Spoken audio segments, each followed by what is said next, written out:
नमस्कार दोस्तों, मेरा नाम निहाल सिंह ठाकुर है और स्वागत करता हूं आप सभी का आपके अपने प्लेटफॉर्म डीटीएल पर। आप सभी जानते हैं रिसेंटली सीएपीएफ एसी 2024 का रिजल्ट आया था और उसके तुरंत बाद यानी कुछ टाइम के बाद यूपीएससी ने जो फाइनल कट ऑफ्स है वो रिलीज करे हैं और उसमें कुछ चौंकाने वाले नंबर्स आप सभी के यहाँ पर सामने देखने को मिल रहे होंगे। और आप देखो इस साल का जो कट ऑफ है 2024 का यानी कि जो रिसेंट एग्जाम हुआ था उसका लोवेस्ट गया है अभी तक के इतिहास में 182। पेपर 1 और पेपर 2 दोनों को कंबाइन हम यहाँ पर बात कर रहे हैं। सारे पिछले 4-5 सालों का एनालिसिस करके मैं बताऊंगा और साथ में ये भी बताऊंगा कि आपका इस साल के लिए कितना टारगेट होना चाहिए। तो वीडियो को एंड तक देखना, काफी यूजफुल इंफॉर्मेशन यहाँ पर आपको मिलने वाली है। ठीक है, 2021 में दोनों पेपर का मिलाकर हाईएस्ट गया था, ये आपको पता ही है 226। अगर आपने नहीं देखा है तो उसको लिस्ट में जाकर आप देख सकते हो। सीएपीएफ 2025 को लेकर आपके दिमाग में एक बात होनी चाहिए, सपने तो हर कोई देखता है लेकिन सक्सेसफुल वही होता है जो करने में बिलीव करता है ना। तो stop dreaming and start doing, ये बात आपको ध्यान रखना है। सीएपीएफ 2025 को लेकर हमारे भी कई सारे प्रोग्राम चल रहे हैं। अगर आप YouTube के ऊपर हमारे पेज को फॉलो करोगे तो वहां पर आपको कई सारे यूजफुल वीडियोस आपको मिल जाएंगे। अब बात करते हैं सीधे कट ऑफ की। कट ऑफ सबसे जरूरी बात होता है, कट ऑफ कम या ज्यादा होने में सबसे इंपॉर्टेंट रोल होता है वैकेंसीज का। तो अगर 2024 का साल देखोगे, उस साल क्या हुआ था, हमारे देश में लोकसभा के इलेक्शंस हुए थे और उस वजह से सरकार भर भर कर वैकेंसीज दे रही थी और उसका परिणाम यहां पर यह हुआ था कि सीएपीएफ के अंदर भी 515 के आसपास वैकेंसी आई थी जो वन ऑफ दी हाईएस्ट है।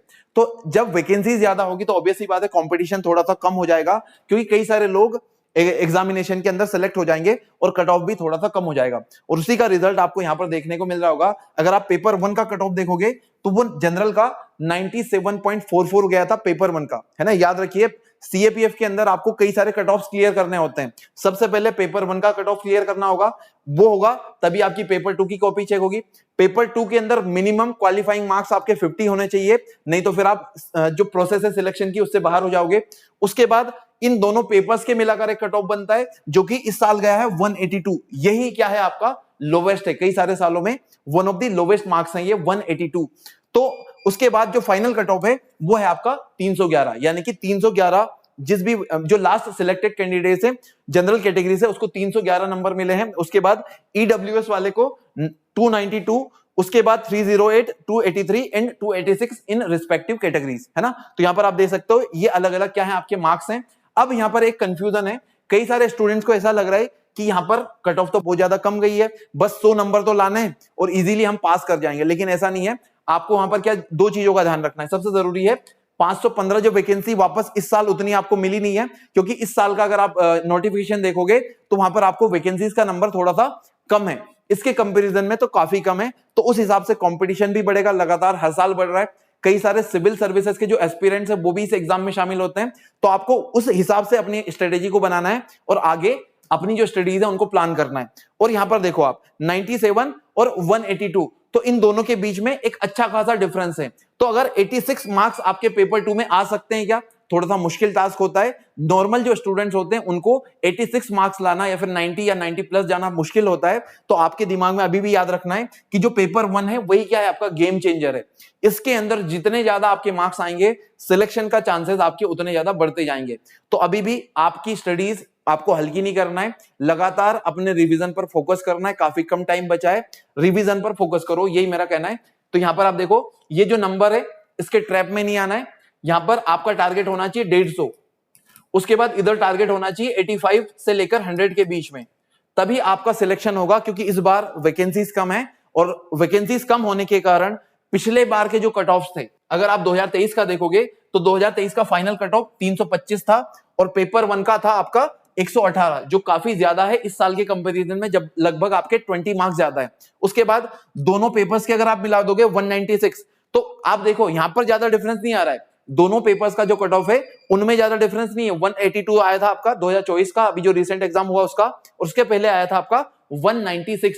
तो इतना ज्यादा डिफरेंस नहीं है, लेकिन पेपर 1 में आपको काफी डिफरेंस देखने को मिल रहा है, लगभग 20 मार्क्स, और काफी बड़ा नंबर है। उसके बाद 325 के बाद 2023 में अगर आप देखोगे तो जो फाइनल कट ऑफ था वो 345 था। तो आपको क्या करना है, दिमाग में बस एक ही बात रखो, कट ऑफ वगैरह पर ज्यादा फोकस करने के बजाय अपनी पढ़ाई पर फोकस करो। और आपका जो टारगेट है 150 प्लस वाला पेपर 1 में, उस पर आपको फोकस करना है। और पेपर 2 के अंदर जो हमारी एक सीरीज चल रही है उसमें हमारा टारगेट है कि हमें 100 और उसके या फिर उसके आसपास पहुंचना है। उसको भी आप फॉलो कर सकते हो और आपकी जो स्ट्रेटेजी है पेपर 2 को लेकर उससे भी आप यहां तक आपका टारगेट पहुंचने का होना चाहिए। तो ये कुछ बातें जो आपके दिमाग में होनी चाहिए, है ना। हर साल अगर आप देखोगे वैकेंसीज अगर यहां पर 233 है तो ऑटोमेटिकली जो आपका कट ऑफ है वो 345 के आसपास पहुंच गया है। तो इस साल भी मुझे ऐसा लगता है कि कट ऑफ आपका हायर साइड पर रहेगा। मैं कोई नहीं होता हूं प्रेडिक्ट करने वाला, मैं प्रेडिक्शन वाले गेम से थोड़ा सा खुद को दूर रखने की कोशिश करता हूं, क्योंकि मैं यूपीएससी नहीं हूं।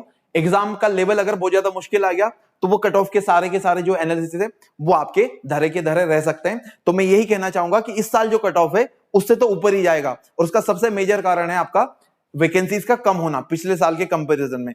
तो अपने आप को उसी तरीके से प्रिपेयर करना है। और ये पिछले कुछ सालों के कट ऑफ्स हैं, अगर आपको देखना है तो पीडीएफ हमारे टेलीग्राम चैनल पर आपको मिल जाएगी। और एक और इंफॉर्मेशन है, हमारी तरफ से एक सीरीज चलाई जा रही है पेपर 2 के लिए।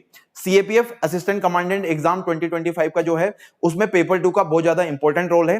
200 मार्क्स का आपका पेपर आता है, उसमें अलग अलग क्वेश्चंस आते हैं और उसके ऊपर हमारी 6 क्लासेस ऑलरेडी हो चुकी हैं। आप प्लेलिस्ट में जाकर उनके वीडियोस देख सकते हैं। स्टार्टिंग की 6 क्लासेस में मैंने argument writing, report writing, प्रेसी writing, comprehension, ये सब क्या होता है, इनके बेसिक्स क्या हैं, क्या क्या बातों का इनमें ध्यान रखना है, ये सब आपको एक्सप्लेन करने की कोशिश करी है।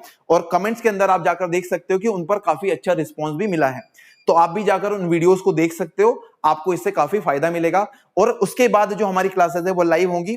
और लाइव में अगर आप मुझसे जुड़ना चाहते हो तो लाइव के अंदर हम क्या करने वाले हैं, पिछले 1 साल के अंदर जितने भी रिलेवेंट टॉपिक्स हैं आपके करंट अफेयर्स के, उनको डिस्कस करेंगे और देखेंगे कि वो एग्जाम में आपके आ सकते हैं, तो वहां पर आप उनको कैसे अटेम्प्ट करोगे।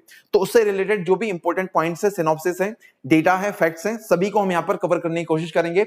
उस प्लान के अंदर आप जाकर देखोगे पहले वीडियो में तो सारी इंफॉर्मेशन आपको वहां पर मिल जाएगी। तो इस वीडियो में इतना ही, मुझे आपको बस ये जानकारी देनी है कि ये जो कट ऑफ वाला गेम चल रहा है पिछले 1-2 दिनों से, इसके अंदर अपने आप को डिस्ट्रैक्ट नहीं करना है। आपकी जो फोकस है वो आपका पढ़ाई पर होना चाहिए। और पढ़ाई के अंदर आपको किस बात पर फोकस करना चाहिए, जो आपका टारगेट है पेपर 1 को लेकर। मैं हमेशा बोलता हूं कि जितने ज्यादा आपके पेपर 1 में मार्क्स होंगे उतना ही आपका सिलेक्शन के चांसेस बढ़ेंगे। तो अपने जीएस को अच्छा करते रहिए। जीएस अच्छा होगा तो ऑटोमेटिकली आपका पेपर 2 भी अच्छा हो जाएगा। और कई सारे जो टॉपर्स होते हैं वो 180 नंबर भी लाते हैं पेपर 1 के अंदर। तो इतना तो मैं लाने का नहीं बोल रहा हूं, आप अपना टारगेट 150 प्लस तो कम से कम रखो।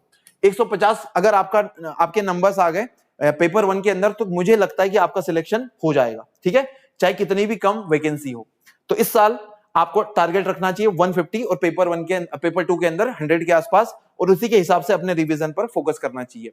इस क्लास में इतना ही। Thank you so much. जय हिंद। See you in the next video.